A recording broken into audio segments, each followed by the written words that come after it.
Bapak Ibu Saudara. Selamat pagi semua, Shalom. Bagaimana kabarnya hari ini? Semua baik, sehat? Masih antusias? Oke. Sebelum mendengarkan firman Tuhan, saya ingatkan kembali, mohon handphone bisa di silent lebih dulu, karena tadi pagi ada yang berbunyi dan ya mungkin agak sedikit lupa untuk men-silent handphonenya ya. Oke, Bapak Ibu Saudara, kita sudah masuk dalam minggu yang ketiga, dan pada hari ini kita akan mendengar firman Tuhan dengan judul melihat titik fokus. Ya, masih dalam tema mengenai meraih kemenangan, dan minggu ini kita mau bicara tentang melihat titik fokus. Mari bersama-sama kita akan membuka firman Tuhan dari 1 Korintus 9 ayat 26. Kita meneruskan pembacaan kita. Minggu yang lalu kita sudah membaca ayat yang ke-25. Dan minggu ini kita akan melanjutkan di ayat yang ke-26. Nanti di minggu terakhir kita akan membaca ayat 27. 1 Korintus 9 ayat 26 sudah ada di layar ini. Bapak Ibu bisa membacanya lewat layar saja kalau memang agak kesulitan untuk membuka Alkitab. Mari sama-sama kita baca. 2, 3. Sebab itu aku tidak berlari tanpa tujuan, dan aku bukan petinju yang sembarangan saja memukul. Tidak perlu saya panjang lebar menjelaskan tentang ayat ini, tentu saudara tahu. Maksud daripada Paulus adalah supaya kalau saudara seorang pelari, Anda harus tahu arah mana yang akan kita tuju kalau kita seorang pelari. Tapi kalau kita seorang petinju, maka kita harus tahu pukulan kita harus diarahkan kemana. Itu maksudnya Paulus. Makanya judulnya hari ini adalah kita harus bisa bersama-sama, siapapun saudara, karena kita ini semua adalah orang percaya, anak-anak Tuhan yang sedang terus mengikuti atau sedang berada dalam gelanggang pertandingan. Dan kita semua harus sama-sama melihat yang namanya titik fokus. Nah, Bapak Ibu Saudara, saya mau katakan demikian. Tujuan atau sasaran itu membantu seseorang untuk dia bisa berbuat dan bertindak dengan benar. Ya, sekali lagi saya mau ulangi, tujuan atau sasaran itu bisa membantu seseorang bertindak, berbuat dengan benar. Kalau dia nggak punya sasaran, maka maka yang dia perbuat dan tindakannya itu pasti akan salah. Saya melihat meja ini misalkan sebagai sebuah sasaran yang akan saya lakukan. Misalkan kalau saya seorang penembak, ya seperti halnya Pak Hin ini, beliau seorang yang suka berburu, tentu beliau akan tahu mana yang akan dia tembak sebagai sebuah sasaran. Tapi kalau beliau tidak melihat sasarannya dengan jelas, maka tindakannya dalam menembak akan salah. Makanya ada yang terjadi salah tembak. Ya, dikira babi hutan, ternyata bukan babi hutan, saudara. Polisi hutan yang ditembak. Maka sama-sama hutannya, tapi beda depannya babi sama polisi. Bisa beda, bisa repot nanti, bisa kena pidana. Itu kalau tidak punya tujuan dan sasaran yang jelas. Karena itu kalau kita bisa punya tujuan dan sasaran itu menjadi sebuah prioritas, maka ia akan mampu bertahan walau situasi dan kondisinya berat. Saya ini, misalkan diajak sama Pak Pohin ini, saya mau nembak celeng di hutan.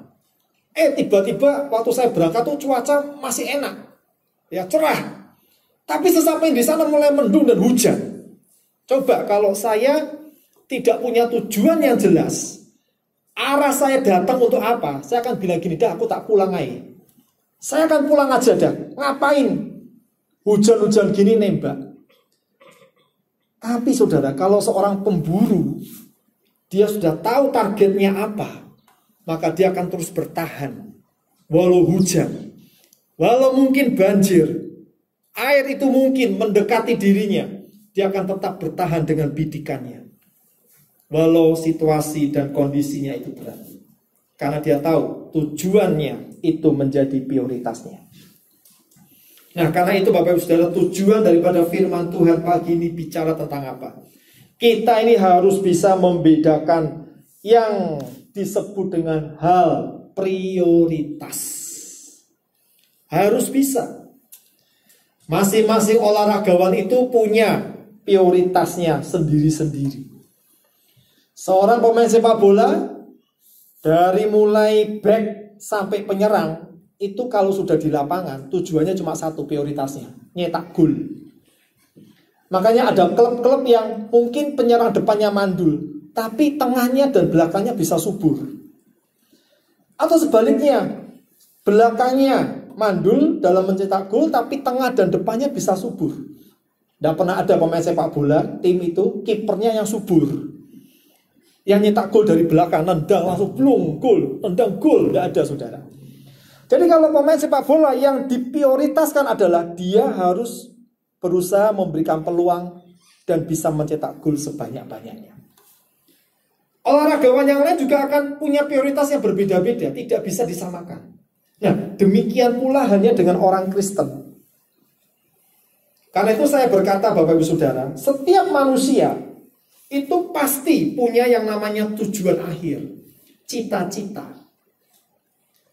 Tidak ada di sini yang tanpa sebuah cita-cita. Saya dari kecil sampai saya mungkin berusia 20-an, bukan 20 lah, belasan tahun lah ya. Kalau saya ditanya sama orang, kamu kalau besar mau jadi apa? Ucapan yang keluar dari mulut saya ketika saya ditanya begitu saudara, yang saya sampaikan adalah saya ingin menjadi insinyur pertanian. Loh, siapa sih yang ngajari? Tidak ada. Apa sih enaknya jadi insinyur pertanian? Ya tidak tahu.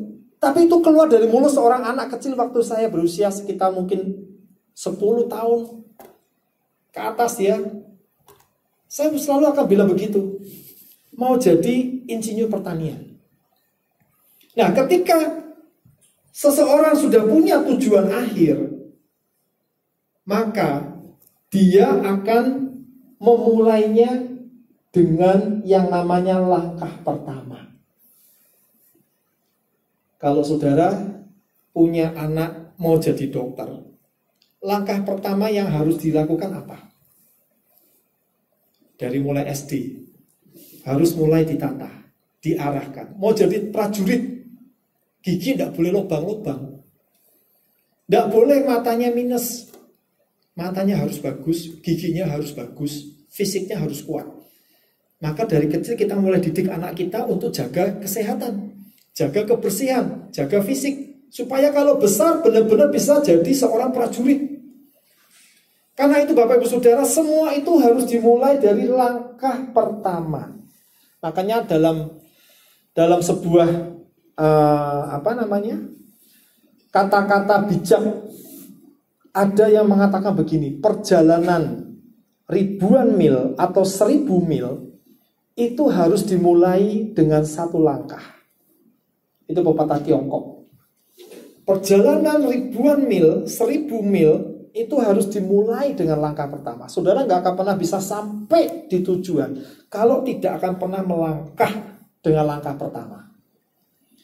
Nah, kalau itu bicara Bapak Ibu Saudara, hal-hal yang sifatnya jasmani, ya, kalau itu bicara tentang hal yang jasmani, maka masing-masing kita akan berbeda-beda satu dengan yang lain. Dalam arti langkahnya akan beda-beda. Satu ingin jadi dokter, langkahnya beda dengan kalau mau jadi insinyur. Langkahnya bisa beda kalau ingin jadi seorang hamba Tuhan. Langkahnya bisa berbeda kalau dia ingin jadi seorang pengusaha. Bisa beda-beda. Satu dokter, satu pengusaha, satu insinyur, satu hamba Tuhan. Bisa beda-beda langkahnya. Itu kalau bicara mengenai hal yang jasmani. Tetapi kalau ini bicara tentang hal yang rohani, kita nggak boleh beda-beda, saudara. Langkah kita harus sama. Makanya saya ingin saudara, kita semua di tempat ini bisa sama-sama melihat titik fokus. Bisa membedakan hal yang prioritas. Karena itu saya berkata, mari sama-sama kita melangkah secara rohani. Kalau saya melangkah dengan hal yang rohani, Bapak Ibu Saudara juga harus bisa melangkah bersama dengan saya. Jangan kita berkata, nah langkah ini itu kan hanya untuk pendeta. Kalau jemaat, janganlah ikut melangkah dengan cara seperti itu. Misalkan begini saudara ya. Kalau saya melangkah untuk belajar mengampuni dari orang yang berbuat salah kepada saya mau tanya, langkah saya untuk belajar mengampuni, apakah itu berat bagi saudara untuk dilakukan? Apakah saudara merasa langkah untuk mengampuni itu hanya cuma langkahnya seorang pendeta saja? Rohaniwan saja? Atau itu langkah untuk semua kita, orang percaya? Kalau saya melangkah untuk berani berkorban memberi, apakah itu hanya cuma langkah seorang hamba Tuhan saja? Apakah itu bukan juga langkah daripada Bapak Ibu Saudara? Bukankah kita semua sama? Betul? Kalau saya mau belajar mengampuni, harusnya Bapak Ibu Saudara juga belajar mengampuni, hal yang sama. Kalau saya melangkah untuk belajar memberi, harusnya Bapak Ibu juga begitu. Atau sebaliknya, kalau jemaat Tuhan berani belajar memberi, harusnya pendetanya juga berani belajar memberi. Kalau jemaatnya belajar mau mengampuni, harusnya gembalanya juga begitu. Jangan kemudian dikatakan, wah kalau sudah pendeta semuanya itu kebal, nggak usah belajar, jemaat aja yang belajar. Nggak bisa begitu. Kita harus sama-sama saudara melangkah secara rohani. Karena itu kita mau expose di dalam Lukas pasal 18 ayat 18 sampai 27. Mari sama-sama kita buka Alkitab kita dari Lukas 18 ayat yang ke-18 sampai 27. Saya akan bacakan dengan cepat untuk Bapak Ibu Saudara sekalian. Demikian bunyi firman Tuhan, ada seorang pemimpin bertanya kepada Yesus katanya, "Guru yang baik, apa yang harus aku perbuat untuk memperoleh hidup yang kekal?" Saudara perhatikan ayat-ayat itu ya. Jawab Yesus, "Mengapa kau katakan aku baik? Tak seorang pun yang baik selain daripada Allah saja. Engkau tentu mengetahui segala perintah Allah. Jangan berzina, jangan membunuh, jangan mencuri, jangan mengucapkan saksi dusta. Hormatilah ayahmu dan ibumu." Kata orang itu, "Semuanya itu telah kuturuti sejak masa mudaku." Mendengar itu Yesus berkata kepadanya, "Masih tinggal satu hal lagi yang harus kau lakukan. Jualah segala yang kau miliki dan bagi-bagikanlah itu kepada orang-orang miskin. Maka engkau akan beroleh harta di sorga. Kemudian datanglah kemari dan ikutlah aku." Ketika orang itu mendengar perkataan itu, ia menjadi amat sedih, sebab ia sangat kaya. Lalu Yesus memandang dia dan berkata, "Alangkah sukarnya orang yang beruang masuk ke dalam kerajaan Allah. Sebab lebih mudah seekor unta masuk melalui lubang jarum daripada seorang kaya masuk ke dalam kerajaan Allah." Dan mereka yang mendengar itu berkata, "Jika demikian, siapakah yang dapat diselamatkan?" Kata Yesus, "Apa yang tidak mungkin bagi manusia, mungkin bagi Allah." Amin. Perikop yang sudah kita baca bersama-sama hari ini, itu bicara tentang apa? Tentang tujuan akhir dari manusia rohani. Tujuan akhir dari manusia jasmani kita, sekali lagi, itu bisa berbeda-beda berdasarkan cita-cita yang kita mungkin idam-idamkan, bisa beda-beda. Tapi kalau bicara tentang tujuan akhir manusia rohani, siapa di sini yang berani berkata, "Saya setia ikut Tuhan, saya setia mengembalikan persepuluhan, saya setia melayani, tapi saya tidak ingin masuk surga"? Ada enggak yang seperti itu? Punya tujuan akhir rohaninya seperti itu? Itu konyol namanya Bapak Ibu. Tapi semua kita punya yang namanya tujuan akhir dari manusia rohani, yaitu kita sama-sama yang namanya masuk ke dalam kerajaan Allah. Kalau bicara tentang masuk ke dalam kerajaan Allah, itu bicara tentang hidup kekal. Betul? Semua kita tentu ingin hidup kekal. Hidup kekal bukan menderita, dalam penderitaan kekal, bukan. Tapi hidup kekal dalam sukacita abadi. Dalam kegembiraan yang luar biasa. Daripada hidup kekal tapi menderita. Tersiksa di neraka. Itu sama sekali tidak kita inginkan. Lihat Bapak Ibu Saudara, orang ini punya status sosial yang luar biasa. Dia pemimpin, dia orang yang kaya, dan yang ketiga, dia orang yang rohani. Wow, siapa di sini yang kepingin cari mantu kayak begini? Sudah pemimpin, masih muda lagi, kaya, rohani lagi.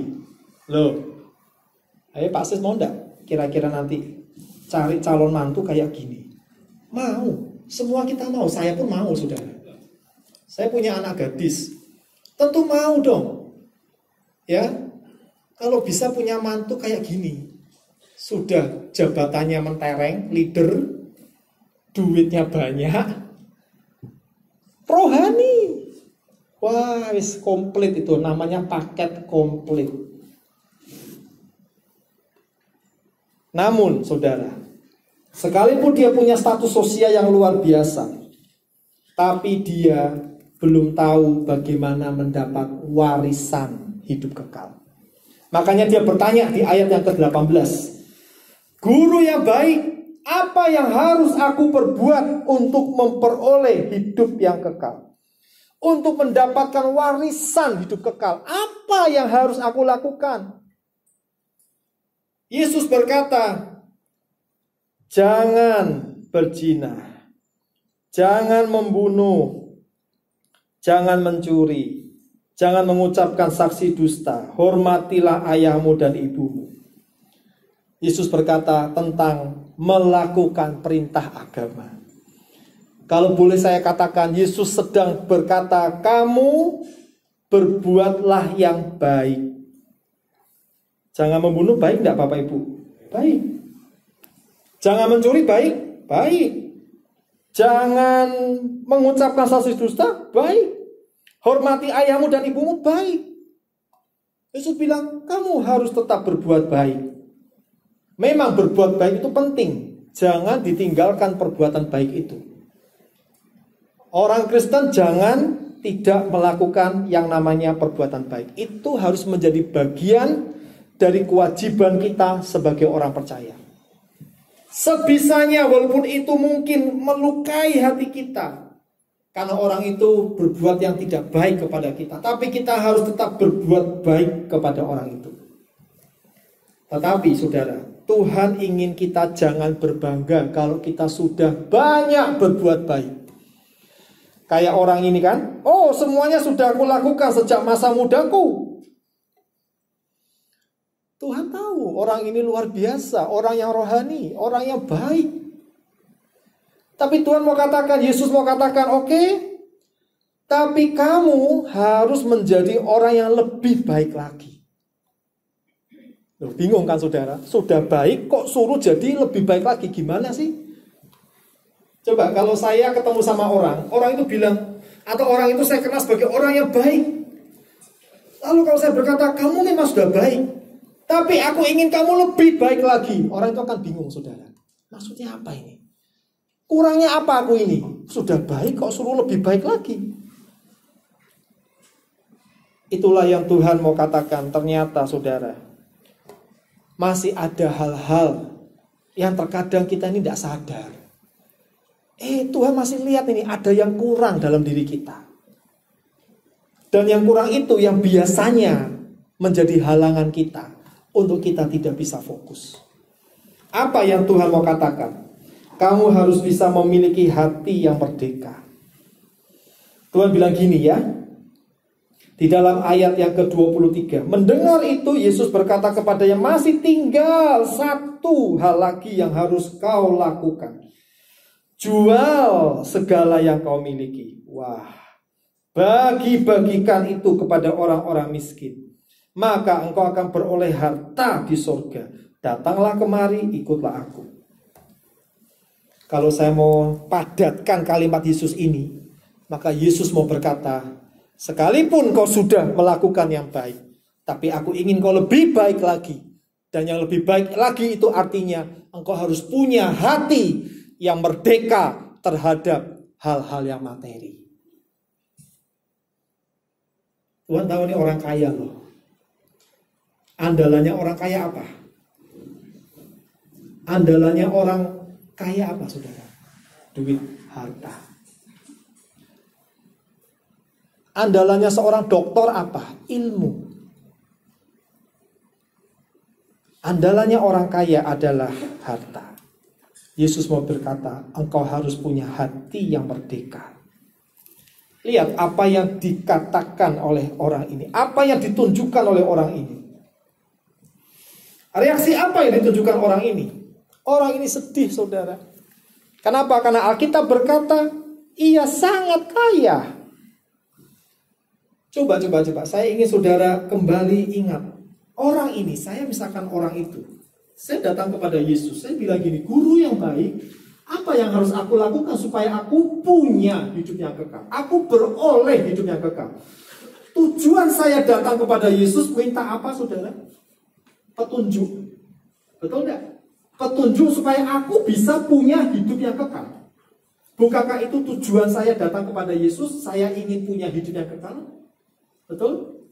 Yesus bilang gini, kalau kamu ingin punya hidup yang kekal, kamu jual hartamu, bagikan kepada orang miskin. Ternyata saya sebagai orang itu, saya sedih. Kenapa? Hartaku banyak. Berarti saya kehilangan tujuan saya datang kepada Yesus. Saya kehilangan titik fokus saya. Titik fokus saya adalah saya harus punya hidup yang kekal. Yesus bilang kalau kamu ingin punya hidup yang kekal, kamu harus jual hartamu, artinya kamu harus punya hati yang merdeka dari ikatan materi. Tapi orang muda itu, dia kehilangan tujuan awalnya, dia datang kepada Yesus. Bukankah seharusnya dia bersyukur, dia bergembira, dia mendapatkan jawaban, dia mendapatkan solusi dari Yesus. Karena dia tahu ternyata perbuatan baikku tidak bisa menolong aku.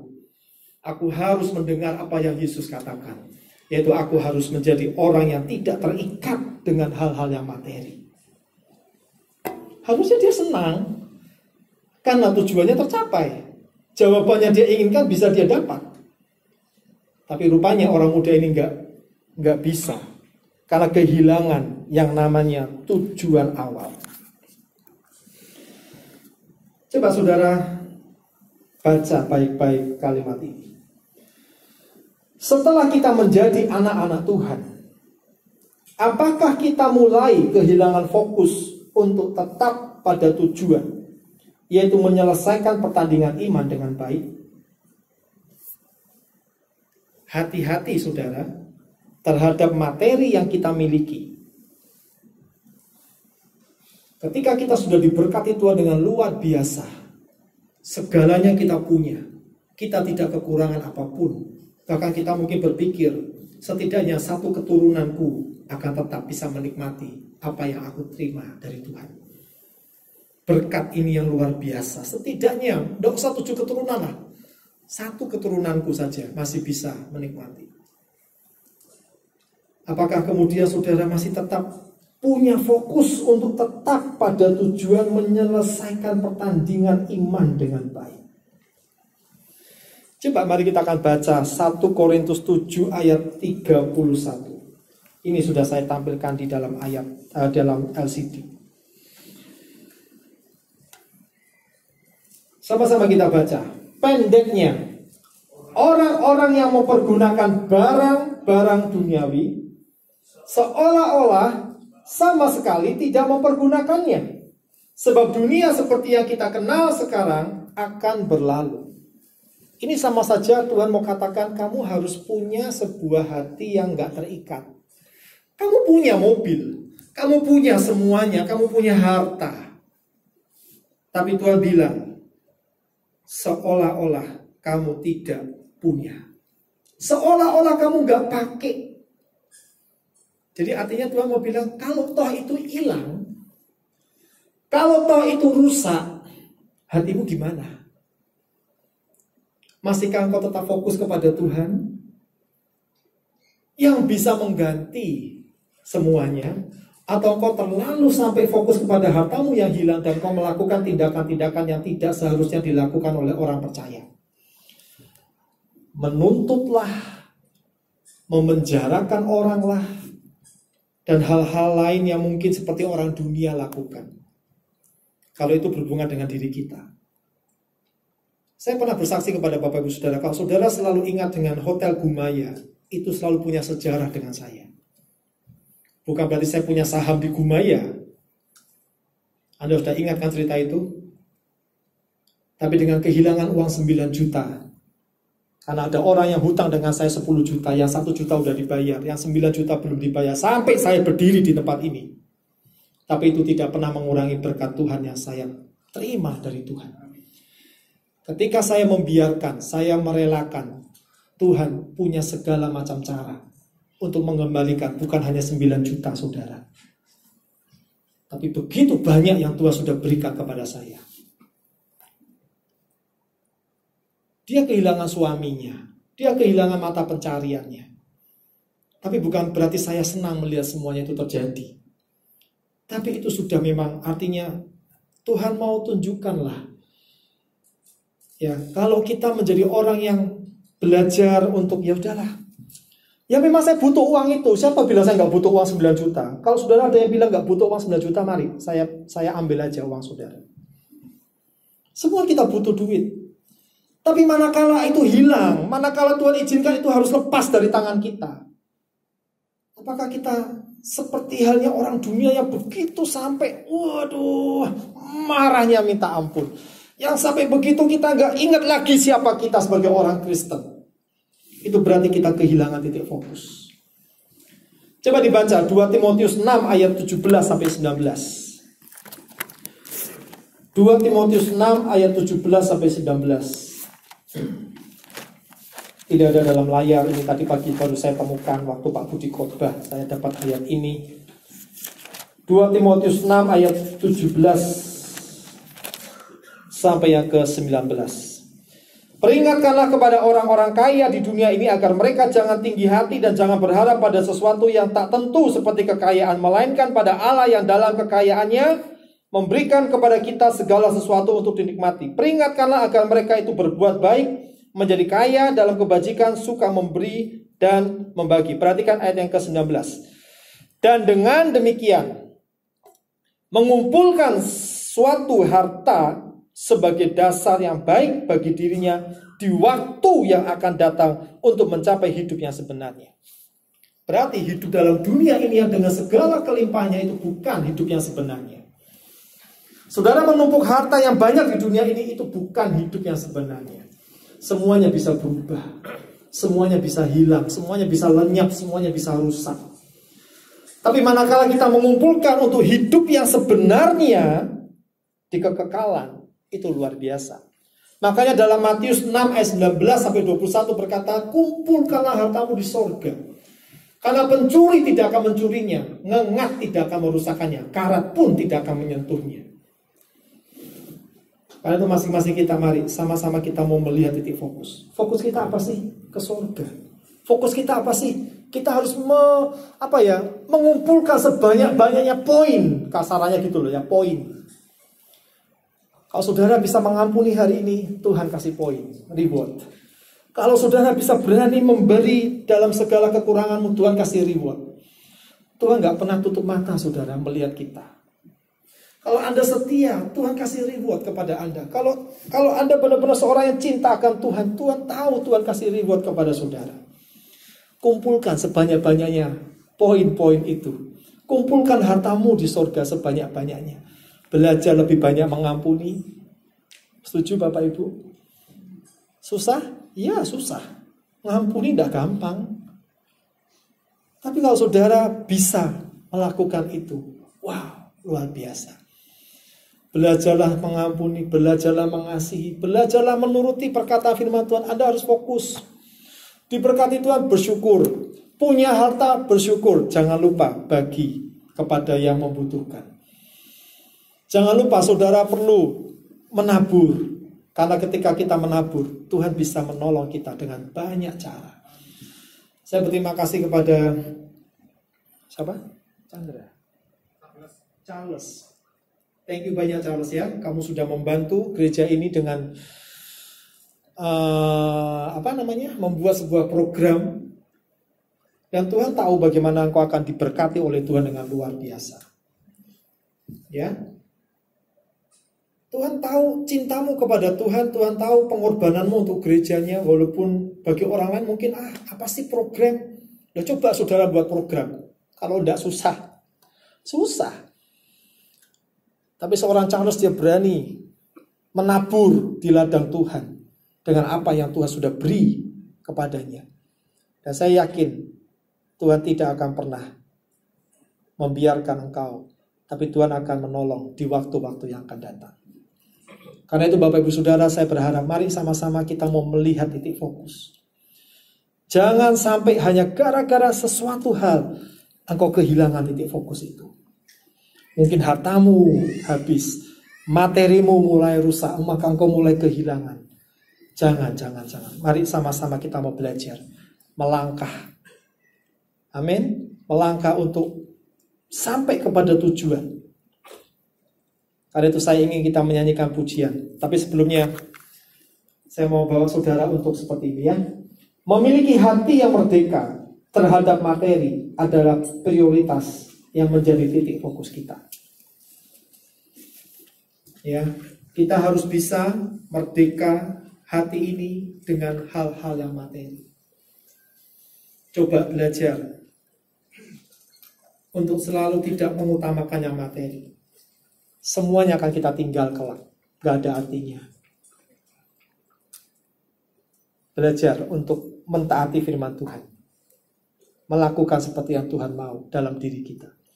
Ini hatiku menyembahmu. Kita akan nyanyikan pujian ini.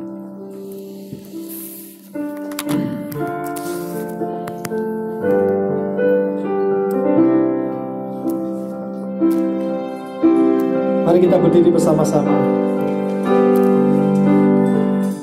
Ini hatiku menyembahmu.